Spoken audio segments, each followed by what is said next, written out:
On the night of the Shangyuan Festival, the streets were a sea of people, with laughter echoing everywhere. Dazzling lanterns of all shapes and colors lit up the night sky, creating a breathtaking spectacle. Zilin and Linling strolled through the crowd, completely captivated by the lively atmosphere. Suddenly, delicate flower petals began to drift down from above, swirling around them like a gentle dream. In this magical moment, Zilin took Linling's hand. She blushed, her heart fluttering. This entire scene was, of course, a little trick orchestrated by Yandan and Yumo to help their friends along. Later, Yandan, having won a bunch of floating lanterns from festival games, joined Yumo and Zayon to release them into the river. As her course-shaped lantern floated away, she happened to spot Tang Zhou nearby, also setting a lantern adrift. She could just make out the words written on it.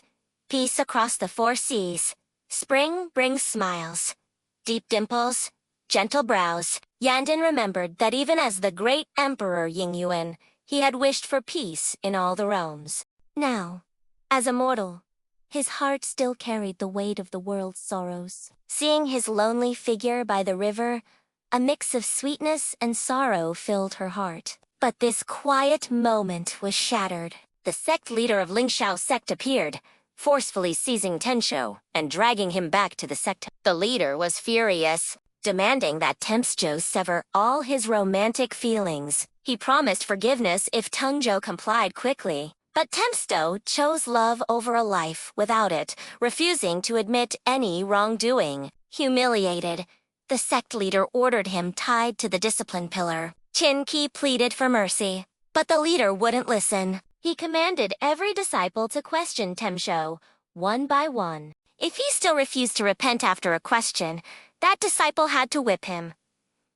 No one dared to disobey. To every question, Tang Zhou gave the same unwavering answer. The whips fell, one after another.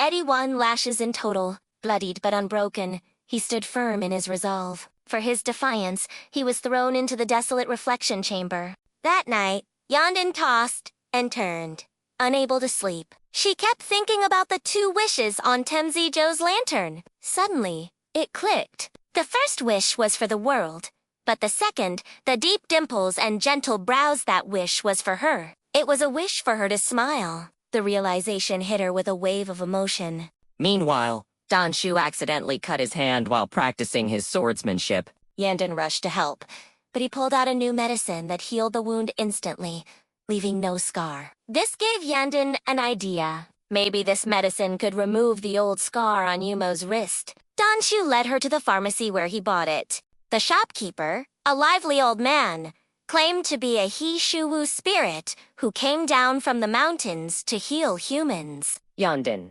recalling the legendary Yanbi Dang of the Flower Spirit clan, which could also heal wounds instantly, asked if he had a salve for old scars. The shopkeeper explained that old scars needed a special primer and quickly wrote down a prescription for her. As Yandan and Danshu left the pharmacy, they ran straight into Doan, the senior disciple of Lingxiao Sect, along with several others. Doan insisted on taking Yandan to see Tang Zhou, but she flatly refused. Then, Doan recognized Danshu as the young wolf spirit they had encountered before and immediately attacked him. Yandan threw herself in front of Danshu, shielding him with all her might.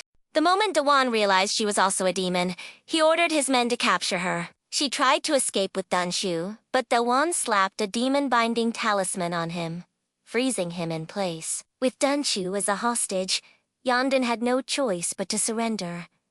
Back on Yelin Mountain, a shadow of fear had fallen. Many young demons had vanished without a trace, causing widespread panic. Zilin and Linling managed to track a demon who had recently reappeared, following him to a mysterious cave before the trail went cold. Rumors spoke of ghostly apparitions in that area, so Zilin brought Yumo along to investigate further. Yumo urged Zilin to go back and protect the mountain, but Zilin was determined to find more clues. Inside the cave, Yumo found a small, injured snake demon. He showed the little demon a torn piece of a Taoist robe. The snake demon recognized it instantly. He explained that he had been captured by someone wearing that exact robe and locked in a dark room.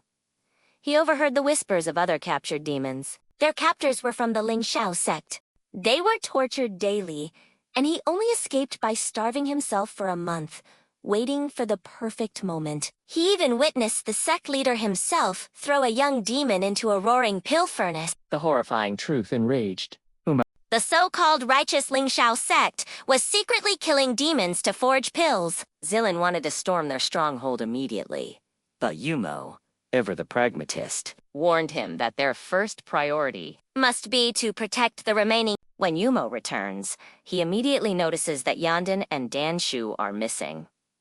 Alarmed, he gathers the others for a search. It doesn't take long before they find signs of a struggle. A torn corner of a book catches Yumo Sids from the same book Yandan bought at the festival. On it, a single character is written. Temps. Yumo knows this is a deliberate clue. Yandan has a habit of leaving subtle messages in times of trouble. He instantly understands she's telling him Tang Zhou is involved. But Umo is certain Tang Zhou would never kidnap her. This must be the work of someone else from the Lingxiao Sect, targeting her because of their connection. Yumo acts decisively. He sends Zilin and Lin Lang back to guard their home mountain while he sets off alone to find her. Meanwhile, a panicked Qin Qi rushes to find Tang Zhou. The news is dire. Yandan has been taken, and worse, her true identity as a non-human has been exposed. Tang Zhou's heart sinks. He knows the sect's rigid rules and fears for her safety. Qin Qi, remembering how Yandan once helped him, feels a deep sense of loyalty and refuses to stand by and do nothing. Inside the Lingxiao Sect, Yandan is restrained, facing the stern sect leader. He interrogates her, demanding to know her origins and intentions. Yandan remains composed. She admits she isn't human, but firmly states she has never harmed anyone or caused any trouble. She clarifies that her relationship with Tang Zhou is proper and respectable. With quiet dignity, she questions why the leader is treating her so harshly, as if she were a criminal. Her defiance enrages him. He unleashes his power, a crushing force that slams into her, leaving her severely weakened. But through the pain, Yandan senses something strange in his magic, dark, forbidden energy. A horrifying suspicion begins to form in her mind. She suspects he's been secretly experimenting on young spirits. "You call this righteousness?" she challenges, her voice weak but steady. Her accusation hits a nerve.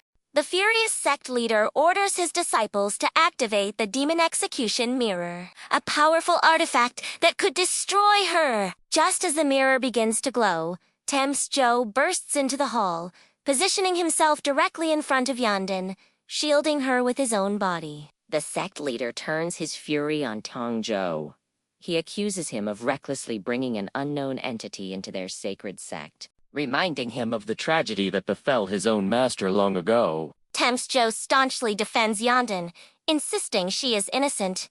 But the leader is beyond reason. He presents a cruel ultimatum: sever all ties with Yandan, or be cast out from the sect forever. Everyone watches, holding their breath. Yandan's heart grows cold. She remembers Yingyuan on the heavenly execution platform, choosing his duty over her without a second thought. She braces herself for the same pain, silently vowing she won't let it break her this time. Tang Zhou draws his sword, but instead of pointing it at her, he makes a declaration that shocks everyone. He announces he will no longer compete for the position of sect leader, nor will he continue on his path of celestial cultivation. Yandan, haunted by the past, whispers for him not to make promises he can't keep. At that exact moment, the binding spell on Tang Zhou shatters. He swings his sword, slicing through the restraints, holding Yandan.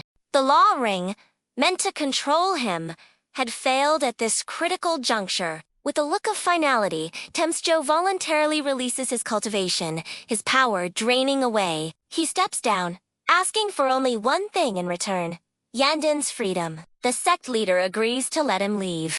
But with a cruel twist, Yandan must stay. Disciples immediately surround them, blocking their path. Tang Zhou refuses to abandon her. Seeing his friend cornered, Qin Qi steps forward to plead his case. But just then, A powerful presence descends from the sky. It's Yumo. In a flash, he grabs both Tang Zhou and Yandan, spiriting them away to safety. Once they're clear, Yandan immediately tends to Tang Zhou. His condition is unstable, his celestial energy chaotic and overflowing. She gently scolds him for not telling her about his struggles sooner. She offers him the Hanley flower petals she had saved, the ones meant to ease his pain, but he can't bring himself to use them. He feels he's already caused her enough trouble, and urges her to leave him and save herself. Just then, Yumo joins them. He looks at Tang Zhou with suspicion. He points out that exposing his celestial aura and giving up his cultivation were calculated moves, actions that would naturally make Yandan feel indebted and stay by his side. Tang Zhou doesn't deny it. Instead, he changes the subject, asking Yumo what he knows about the recent activities of the Lingxiao Sect. Yumo confirms their fears. The sect leader Kang Hong has indeed been secretly capturing young spirits for his dark research. Tang Zhou finds this hard to believe. The sect has always been a pillar of righteousness, but Yandan corroborates the story. She tells them she personally sensed the forbidden energy coming from Kang Hong. She also reveals that while she was being held, she left a special flower petal imbued with a spell for She's certain he is still trapped in the demon subduing hall. With that enchanted petal, Danchu should be able to break through the barrier. After a brief rest, to recover her strength, she's determined to go back for him. Tang Zhou, despite his weakened state, insists on going with them. He won't let her face that danger alone. And so, the three of them Yandan, Tang Zhou, and Yumo turn back and head straight for the heart of the Lingxiao Sect. This time, there's no need for stealth. With a single, decisive swing of his sword, Tang Zhou carves a path straight through the sect's defenses, ready to confront the darkness within. Revenge. Thanks for watching, and I'll see you in the next video.